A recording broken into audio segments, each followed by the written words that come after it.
Long ago, in a kingdom not too far from the memory of dreams, there lived a kind king and a gentle queen. Their palace was made of pale stone, warmed by the sun in the mornings and softened by candlelight in the evenings. The only thing their hearts longed for was a child. Year after year they waited with patience, filling their gardens with roses, their halls with music, and their days with hope. At last, when the time was right, their wish was answered.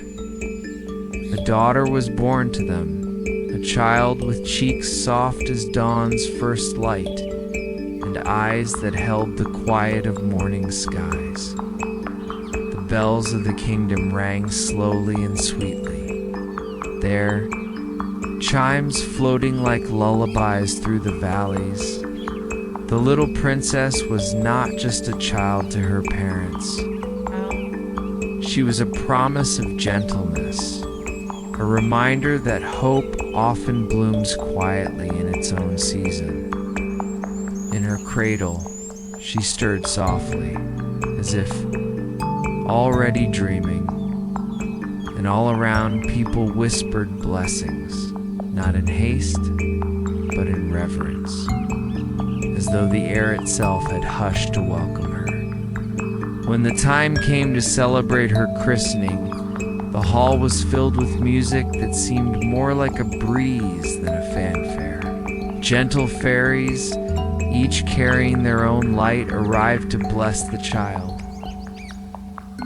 One by one, they leaned over her cradle, their voices soft and kind, giving her gifts that were more than jewels, the gifts of kindness, of grace, of joy, of wisdom, and of a heart that would bring calm wherever she walked. But not all stories pass without a shadow. One fairy, overlooked in the invitations, entered the hall. She was not loud, but her presence chilled the air, the way a cloud passes before the sun. Her words, though calm, carried weight.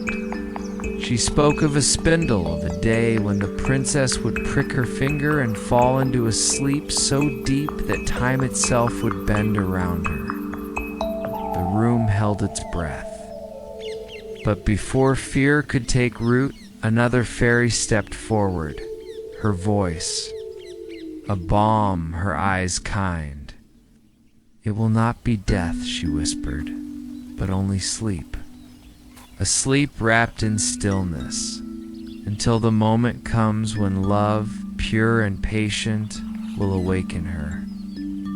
The king and queen, though worried, held their child closer, letting her small breath remind them that this night was still filled with blessings. And so the princess grew, surrounded by gentleness, watched over not only by her parents but by the quiet guardians of fate. Years passed and the princess bloomed like a rose in summer. She wandered the palace gardens, her laughter no louder than the rustle of leaves, her steps as graceful as falling petals. Yet fate is quiet but certain. One day, while exploring, she found a small chamber where a spindle waited, unnoticed for years. Curious, she touched it, and as gently as evening follows day, sleep fell upon her. She did not collapse in pain, but rather lay down as though she had only chosen to rest.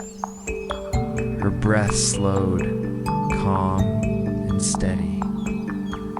The spell spread softly through the palace, courtiers pausing mid-step, musicians resting their bows, candles flickering before going still as if frozen in time. Outside nature honored this slumber.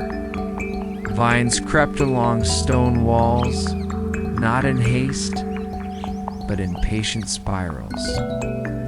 Roses climbed higher, their blossoms resting against windows. The castle became a cradle itself, holding every soul inside in the arms of stillness.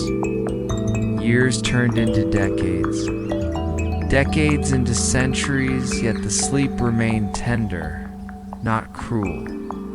The kingdom waited, wrapped in green, braced by silence.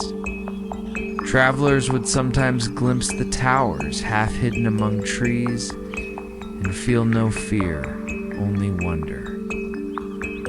For the air around the castle carried not sorrow, but peace, the kind of hush that invites rest, the kind of stillness that feels like an endless evening. At last, when the world was ready, a gentle soul came upon the hidden castle. He moved not with haste, but with quiet reverence, as though he, too, felt the stillness was sacred. Passing through halls where time had paused, he found the princess, resting as though she had always belonged to sleep. He did not wake her with noise or demand, but with presence, with care.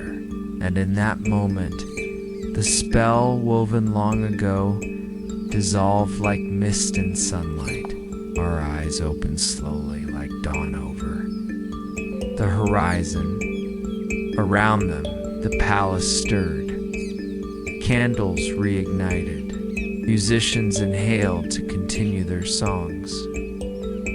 Roses swayed as though in applause, but the most important thing was not the end of sleep, but the gentleness of waking. For her long dream had not been dark, but restful. And now, as she stepped into the new day, she carried with her the blessing of stillness, the strength of quiet, and the knowledge that even in slumber, time can hold beauty. The kingdom, too, awoke to renewal. That had guarded the castle now seemed like ribbons of celebration. The people, stretching from their enchanted paws, felt refreshed, as though they had been given a gift, the reminder that rest is not a loss, but a beginning. And so the story of Sleeping Beauty is not one of fear, but of patience of the kind, of sleep that restores, of the quiet that gives way to dawn. And as the princess lived on, her days were filled not only with love, but with a peace that would always remind her and us that sometimes the softest silence is the most powerful blessing of all.